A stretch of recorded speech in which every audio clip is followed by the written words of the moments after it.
ఉత్తరాంధ్ర ప్రాంతంలో విశాఖపట్నంలో సింహాచలం పంచగ్రామాల సమస్య.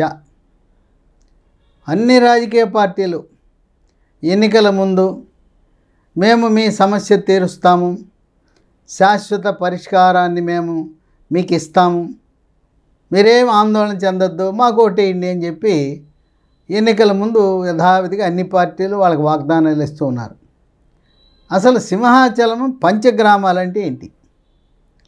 ముందు పంచగ్రామాలు: 1 పురుషోత్తపురం, 2 వేపగుంట, 3 అడవివరం, 4 గోపాలపట్నం, 5 చీమలాపల్లి.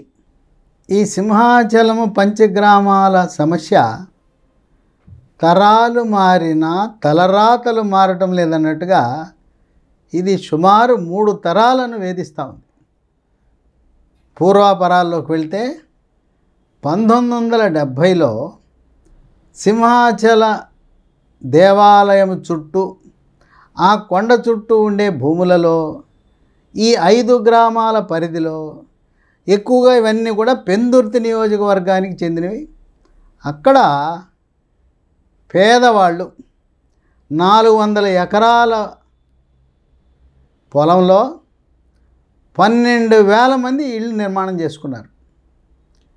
ఇళ్ళే కాదు, వ్యాపార సముదాయాలు, చిన్న చిన్న దుకాణాలు, వ్యాపార సంస్థలు కూడా వచ్చినాయి.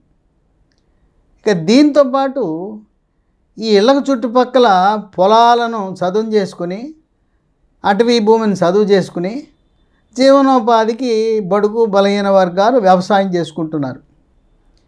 ఈ కథ 1970లో ప్రారంభమైంది. 1996 వరకు ఎవ్వరు అడిగిన వాళ్ళు లేరు. 26 సంవత్సరాల పాటు వాళ్ళని పలకరించిన వాళ్ళు లేరు. ఇళ్ళు కట్టుకున్నారు, బిల్డింగులు కట్టుకున్నారు, చిన్న చిన్న వ్యాపార సంస్థలు పెట్టుకున్నారు, చుట్టూ పొలాలు సాగు చేసుకుంటున్నారు. 1996లో ఉన్న పళంగా అప్పుడు తహసీల్దారులు రంగంలో దిగారు. పెందుర్తి తహసీల్దారు, విశాఖ రూరల్ తహసీల్దారు,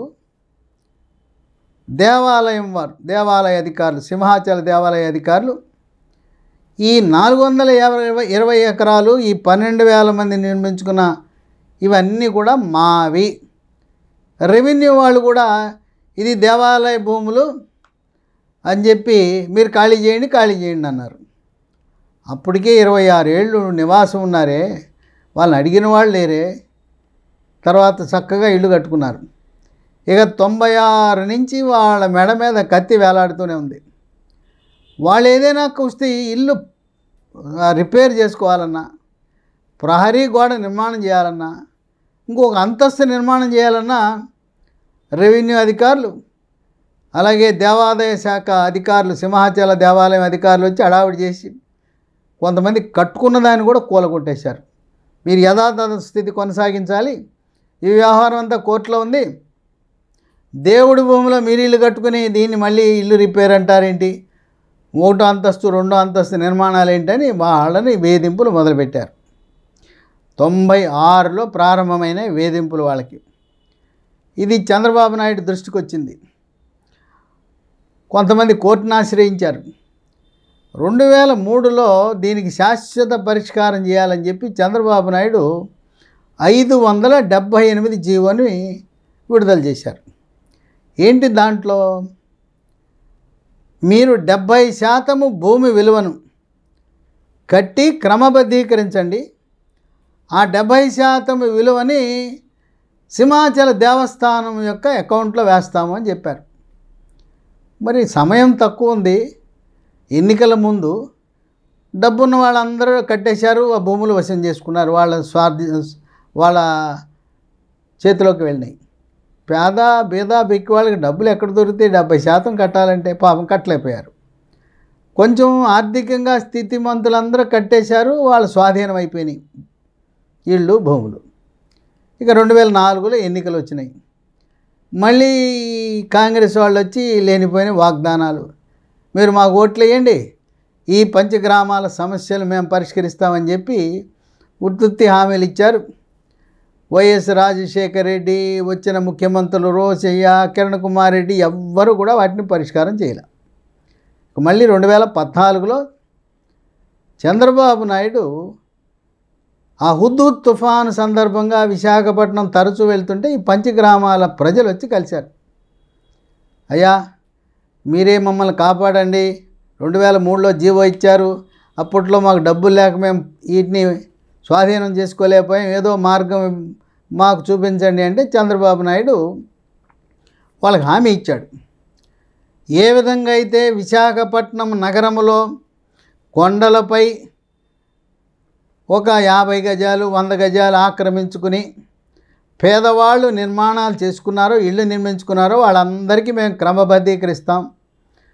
ఏ విధంగా విశాఖ నగరంలో ఉండే పేద ప్రజలకు ఇళ్లను క్రమబద్ధీకరించామో కోర్టు దృష్టిలో పెట్టి మీకు కూడా ఈ పంచగ్రామాల ప్రజలకు కూడా న్యాయం చేస్తానని హామీ ఇచ్చాడు.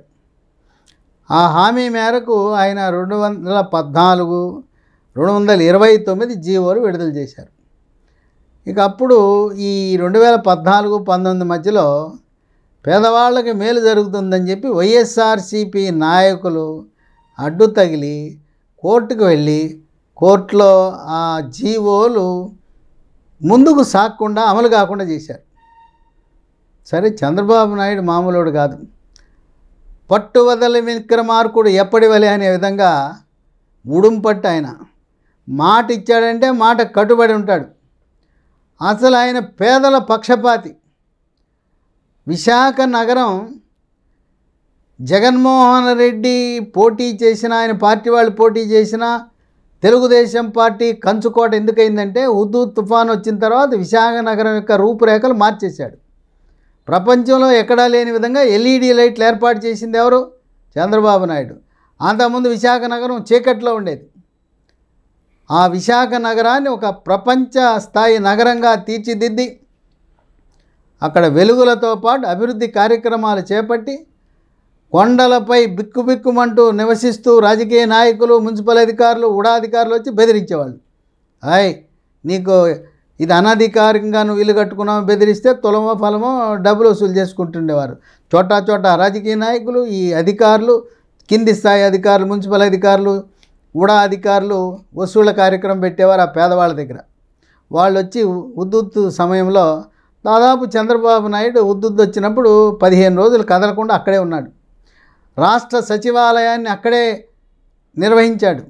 15 రోజుల్లో జనజీవనాన్ని మళ్ళీ తిరిగి ప్రారంభించి విద్యుత్తు, నీరు అన్నీ కూడా ఏర్పాటు చేశాడు. అక్కడితో వదలకుండా ప్రతి వారం విశాఖ నగరం ఏ విధంగా పునర్నిర్మాణం జరిగింది అని చెప్పి పర్యవేక్షించడానికి వచ్చిన సమయంలో ఈ పంచగ్రామాల సమస్యను శాశ్వతంగా పరిష్కరించాలనే దృఢ సంకల్పానికి వచ్చాడు.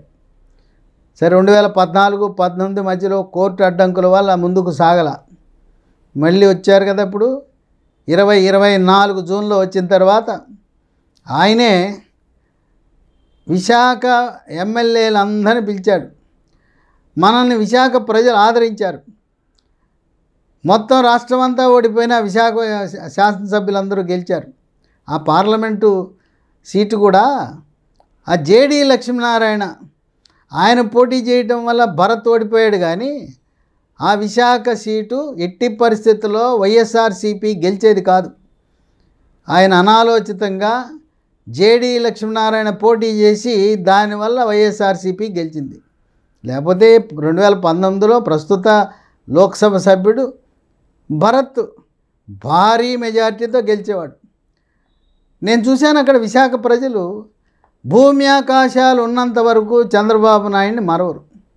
ఎందుకంటే ₹1 ఏమి ఆశించకుండా ప్రభుత్వానికి కూడా కట్టవలసిన అవసరం లేకుండా అన్ని పేదవాళ్ళ ఇళ్ళన్నీ క్రమబద్ధీకరణ చేసిన వందల సంఖ్యలు కాదు, వేల సంఖ్యలు.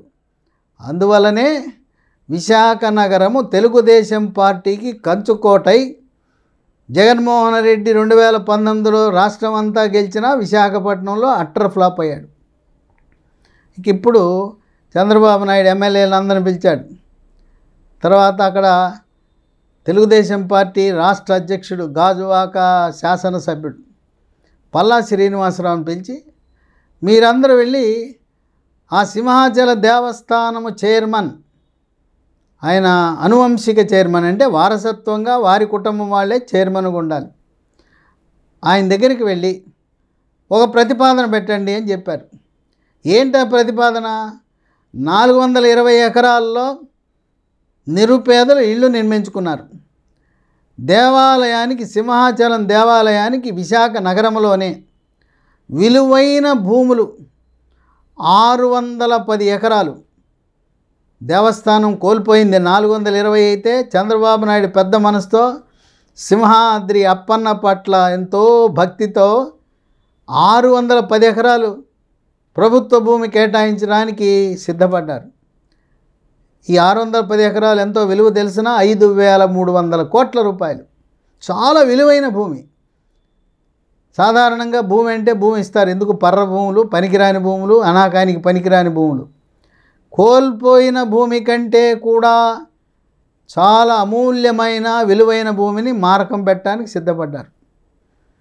వీళ్ళందరూ వెళ్ళి అశోక్ గజపతిరాజుని కలిసి ఆయనకి ప్రతిపాదన ఇస్తే, నేను దేవుడి ఆస్తిని కాపాడినే వాళ్ళని, కనుక మీ ప్రతిపాదన, చంద్రబాబు నాయుడు గారి ప్రతిపాదన బాగుంది, 420 ఎకరాలు దేవుడు కోల్పోతే 610 ఎకరాలు విలువైన భూమి ఇచ్చారు, నాకు సంతోషం, నేను అంగీకరిస్తున్నానని చెప్పి ఆయన చైర్మన్గా ఆయన ఆమోదాన్ని తెలిపిన తర్వాత దీన్ని రాష్ట్ర క్యాబినెట్లో దీన్ని ఆమోదం తెలిపిన తర్వాత రాష్ట్ర హైకోర్టుకు కూడా విషయం తెలియపరుచుతున్నారు.